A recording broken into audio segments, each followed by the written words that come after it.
खबर देहरादून से है, जहां पर भारतीय सैन्य अकादमी देहरादून में शनिवार को पासिंग आउट परेड का भव्य आयोजन किया गया, जिसमें देश की रक्षा सेवा को समर्पित नए सैन्य अधिकारियों ने अनुशासन और परिश्रम का अद्वितीय परिचय दिया। वहीं इस परेड की सलामी श्रीलंका सेना प्रमुख लेफ्टिनेंट जनरल लासांथा रॉड्रिगो ने ली।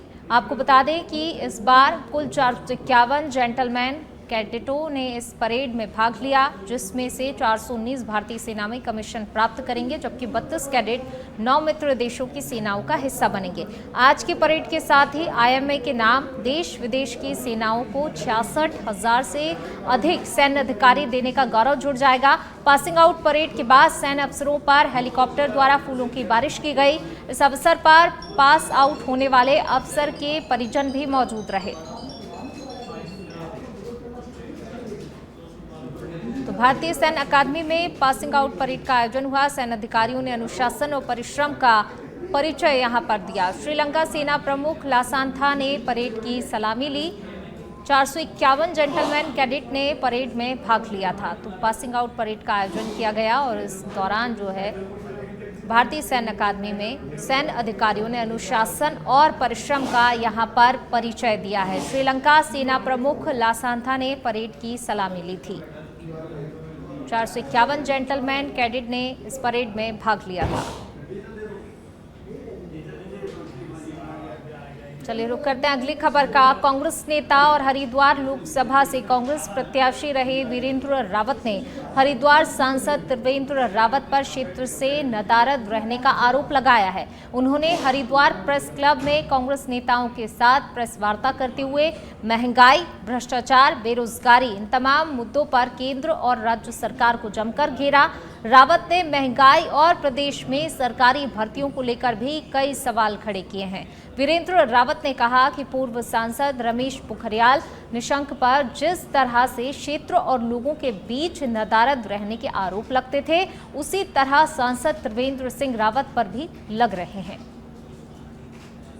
तो कांग्रेस नेता वीरेंद्र रावत ने भाजपा नेता पर जोरदार हमला बोला। उन्होंने कहा कि क्षेत्र से नदारद रहते हैं, नदारद रहने के गंभीर आरोप लगाए गए हैं। प्रदेश में महंगाई, बेरोजगारी चरम पर है, लेकिन उनका क्षेत्र की समस्याओं, क्षेत्र के लोगों की तरफ ध्यान नहीं है। जोरदार हमला बोलते नजर आए हैं कांग्रेस नेता वीरेंद्र रावत।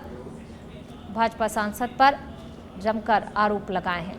भ्रष्टाचार, बेरोजगारी के मुद्दे पर सरकार को जमकर घेरा। महंगाई चौगुनी गति से जो है बढ़ती जा रही है।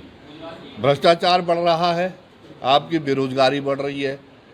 माननीय प्रधानमंत्री जी ने कहा था कि हर वर्ष 2 करोड़ युवाओं को रोजगार देंगे। 2 करोड़ छोड़िए, हमारे उत्तराखंड में ही 85,000 पद जो है सरकार में खाली पड़े हुए हैं। जो चीज़ निशंक जी के लिए कही जाती थी कि वो क्षेत्र में नहीं आते हैं और उनके लिए बड़े बड़े पोस्टर छपते थे कि सांसद का पता बताने वाले को 50,000 रुपये इनाम मिलेगा, वही पोस्टर मुझे 1 साल में जो है त्रिवेंद्र रावत जी के लिए भी दिखाई दिए।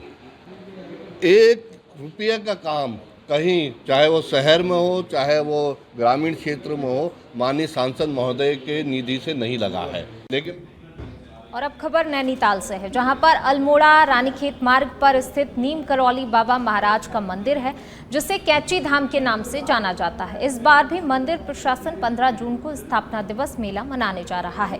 SSP नैनीताल प्रहलाद नारायण मीणा ने जानकारी देते हुए बताया कि मंदिर समिति ने निर्णय लिया है कि 16, 17 और 18 जून तक भी श्रद्धालुओं को प्रसाद दिया जाएगा। जो भक्त 15 तारीख को कैची धाम नहीं आ पाएंगे, वे अगले दिनों आकर आशीर्वाद ले सकें। इसके साथ ही SSP ने लोगों से अपील की है कि वे अपनी यात्रा योजना पुलिस द्वारा तय किए गए ट्रैफिक डायवर्जन, शटल सेवा व पार्किंग व्यवस्था के अनुसार ही रखें। पुलिस ने यात्रियों को ध्यान में रखते हुए ट्रैफिक प्लान भी तैयार किया है।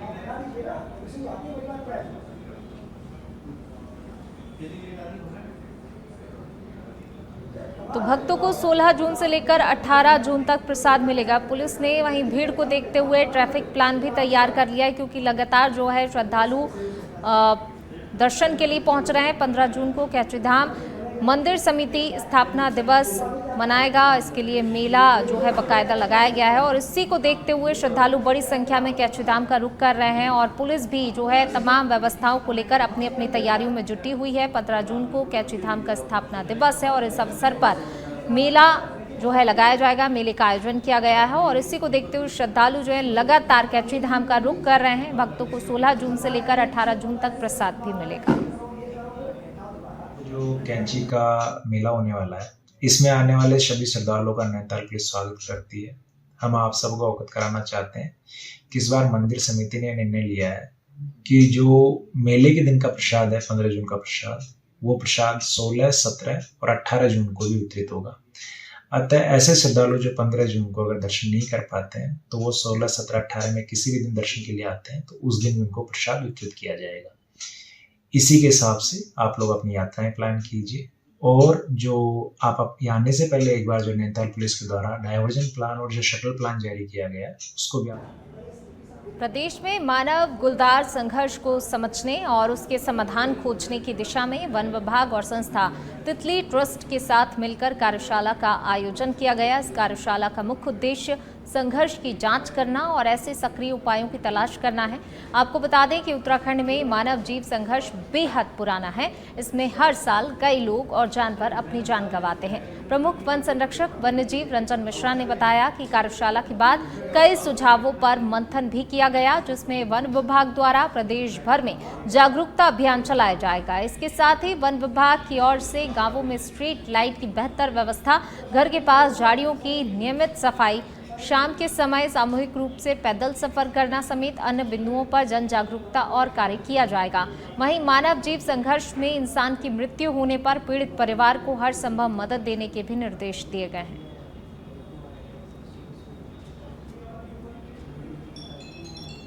तो मानव गुलदार संघर्ष को समझने के लिए कार्यशाला का आयोजन किया गया। वन विभाग और संस्था तितली ट्रस्ट ने मिलकर इस कार्यशाला का आयोजन किया। इस कार्यशाला में कई सुझावों को लेकर मंथन भी हुआ है। वन विभाग प्रदेश भर में जागरूकता अभियान जो है चलाया गया है वन विभाग की तरफ से। और देखिए, जन जागरूकता अभियान तो चलाया जा रहा है, लेकिन दूसरी तरफ कार्यशाला का भी आयोजन किया गया। इसका भी उद्देश्य जो है यही था। तमाम सुझावों को यहाँ पर विचार मंथन किया गया है। विचार मंथन के लिए जो लोगों से सुझाव मंगाए गए थे उनको लेकर चर्चा की गई है। आज एक बहुत ही इम्पोर्टेंट हमारा वर्कशॉप किया गया है तितली ट्रस्ट के सहयोग से। और ये हम सब जानते हैं कि मानव वन्यजीव संघर्ष हमारा उत्तराखंड राज्य के लिए एक बहुत बड़ा चुनौती है। और इसके लिए इस कार्यशाला में डिस्कशन के बाद बहुत सारे प्रपोजल इसमें लाया गया कि हमने लोगों को कैसे इस त्रासदी से बचा सकें। तो सबसे बड़ी जो बात होगा कि हमारा वन विभाग के द्वारा अवेयरनेस प्रोग्राम जो चल रहा है इसको और सुदृढ़ किया जाए। लोगों को बताया जाए कि लेपर्ड हो या ततैया या सांप, भालू, हाथी, इवन टाइगर से बचने के लिए हमने क्या उपाय कर सकते हैं। मुख्य उपाय के बारे में आपको बताना चाहूँगा कि सबसे पहले गाँव में प्रकाश की व्यवस्था, जैसे सोलर लाइट जिसको वन विभाग के द्वारा किया जा रहा है। घर के आसपास जो झाड़ी होता है उसको नियंत्रण में रखा जाए। चलिए रुक करेंगे अगली खबर का। हरिद्वार रोड के विकास प्राधिकरण की हर रोज देहात क्षेत्रों में बड़े स्तर पर कार्रवाई कर रहा है, तो वहीं भगवानपुर क्षेत्र में बिना अनुमति के लिए जो कॉलोनियां काटी जा रही हैं उन पर HRDA का बुलडोजर गरज रहा है, जिसका असर भी ये है कि अवैध कॉलोनी माफियाओं में हड़कंप मचा हुआ है। और इसी को लेकर आज भगवानपुर के मशहूर सम्राट की कॉलोनी और प्रताप कॉलोनी में भी प्रशासन ने बुलडोजर की कार्रवाई की। वहीं लगातार इस तरह की हो रही कार्रवाई से राजस्व विभाग को अच्छा खासा मुनाफा होने की उम्मीद जताई जा रही है। आते थे वो लेआउटों की संख्या में काफ़ी वृद्धि हुई है और लोग अब ट्रैक पर आ रहे हैं जो अनाधिकृत रूप से कॉलोनियाँ काटते थे। तो जो भी अनाधिकृत रूप से कॉलोनियाँ काटेगा वो उसी प्रकार का हम लोग कार्रवाई करेंगे और ध्वस्त करेंगे, ताकि जो है एक आम जनता को जो है उसको एक सुनियोजित विकास मिले और प्रॉपर तरीके। बात पौड़ी की। पौड़ी में तपते गर्मी के बीच पानी की समस्या को लेकर आज ऑयल के ग्रामीण जिलाधिकारी कार्यालय पहुंचे, जहां पर ग्रामीणों ने जिलाधिकारी को पानी की समस्या से अवगत कराया। ग्रामीणों ने कहा कि सरकार ने जल जीवन मिशन के तहत ग्रामीण क्षेत्र हैं, लेकिन नलों से एक बूंद पानी भी नहीं टपक रहा है, जिससे उन्हें पानी के लिए मीलों दूर जाना पड़ रहा है। ग्रामीणों का कहना है कि पानी की समस्या यूं ही रही तो उन्हें मजबूरन धरना प्रदर्शन करना होगा। वहीं जिलाधिकारी ने ग्रामीणों को आश्वासन दिया है कि गांव में जल्द ही पानी की व्यवस्था की जाएगी। इसके साथ ही उन्होंने संबंधित विभाग को निर्देश जारी किए कि गांव में तत्काल पानी की व्यवस्था की जाए। सर, एक्चुअली में हमारे गांव जून में माँ चामुंडा मंदिर का मेला होता है और नागरजाजू की पूजा होती है, और इसमें बाहर रहने वाले सभी लोग गांव आते हैं। इस दौरान जो है कि हमारे गांव में पानी की बहुत कमी हो जाती है। कमी का कारण ये है कि किसी जो घर घर नल वाली योजना है, उसमें कहीं मवेशियों में जैसे 5 घर में पानी आ रहा है तो 4 घरों में नहीं जा रहा है। ऐसे में आपसी मतभेद होने का बहुत खतरा है, और आज हम डीएम साहब से मिल चुके हैं। ऊपर जल संस्थान अधिशासी अभियंता से मिलने के लिए गए थे, पर वो मिल नहीं पाए, और जिस कारण अभी हमने डीएम साहब ने हमें आश्वासन दिया है, और अगर इसमें हम आगे हमारे गांव में पानी की दिक्कत ऐसी रहे तो हम आगे यहाँ पे धरना देने पे बहुत विवश हो जाएंगे। और अब खबर ऊधम सिंह नगर से है, जहां पर आज अपर पुलिस महानिदेशक डॉक्टर वी मुरुगेशन ने पुलिस अधिकारियों की उच्च स्तरीय बैठक ली। उन्होंने सभी अधिकारियों को जनपद की कानून व्यवस्था को अधिक सुदृढ़ रखने पर जोर देने को कहा। इसके साथ ही अपराध नियंत्रण की योजना पर भी उन्होंने चर्चा की। बैठक में एडीजी ने साफ किया कि अपराधियों और लापरवाह पुलिसकर्मियों दोनों ही बख्शे नहीं जाएंगे। उन्होंने आदेश देते हुए कहा कि विवेचनाओं का निपटारा तय सीमा पर किया जाए, वांछित व इनामी अपराधियों की गिरफ्तारी युद्ध स्तर पर सुनिश्चित की जाए, पुलिस पर्यवेक्षक थाने की केस डायरी नियमित रूप से चेक की जाए। आपको बता दें कि इस बैठक में आईजी रिद्धिमा अग्रवाल, एसएसपी मणिकांत मिश्रा सहित जनपद भर के पुलिस अधिकारी मौजूद रहे। ऊधम सिंह नगर का पुलिस है, जो हमारे आईजी रेंज एसएसपी हैं, लगातार अच्छे कार्रवाई करते आ रहे हैं। हम यहाँ आने का मकसद है कि और इनकी कार्रवाई को और क्वालिटी इंप्रूव करें, और भी जनता का ग्रीवांसेस है उसको टाइम फ्रेम में इसको डिस्पोजल करें। इसलिए हम आए। इंडिविजुअल एक सीओ से हमने डिस्कस कराया, उनका जो पेंडिंग केसेस है उसको हमने रिव्यू कराया, उनको एक बार गाइडेंस और थोड़ा मोटिवेशन करने के लिए हम आज उनसे रिव्यू कराया। 3 लेवल पे हमारा एंटी नारकोटिक्स टास्क फोर्स है। तो एक तो हेडक्वार्टर लेवल पे है, एक रेंज लेवल पे और डिस्ट्रिक्ट लेवल पे। डिस्ट्रिक्ट लेवल पे भी एक एएनटीएफ यूनिट्स हैं, वो इस पे लगातार कार्रवाई कर रहे हैं। तो उसी के नतीजा अभी हाल में इन्होंने काफी पकड़ा भी है, और हम उस पर अधिक करेंगे। दूसरा, एक आप कह रहे हैं इकोनॉमिक ऑफेंसेस है, उस पे हमारा सीओस को ऑलरेडी हमने ट्रेनिंग दिए हुए हैं। सारा सेंसिटिव है, जहाँ पे भी मुकदमा लिखा। चलिए रुक करते हैं अगली खबर का। देहरादून से खबर आपको बता रहे हैं, जिले में एक बार फिर डेंगू और कोरोना के नए मामले सामने आए हैं।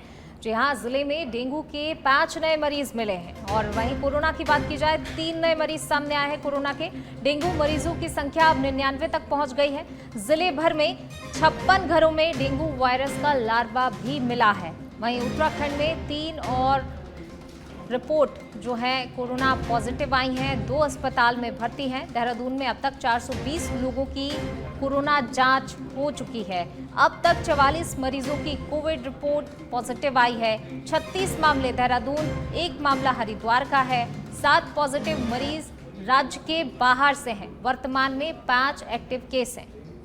तो देखिए, लगातार कोरोना का खतरा बढ़ रहा है, और न सिर्फ कोरोना बल्कि डेंगू के मरीजों की संख्या में भी इजाफा देखने को मिल रहा है। लगातार वृद्धि जो है यहाँ पर मरीजों की बहुत तेज़ी से देखने को मिल रही है, और अब अगर डेंगू के मरीजों की बात की जाए तो 99 तक यहाँ पर संख्या पहुँच गई है। 44 मरीजों की कोविड रिपोर्ट पॉजिटिव आई है। 36 मामले देहरादून, 1 मामला हरिद्वार का है।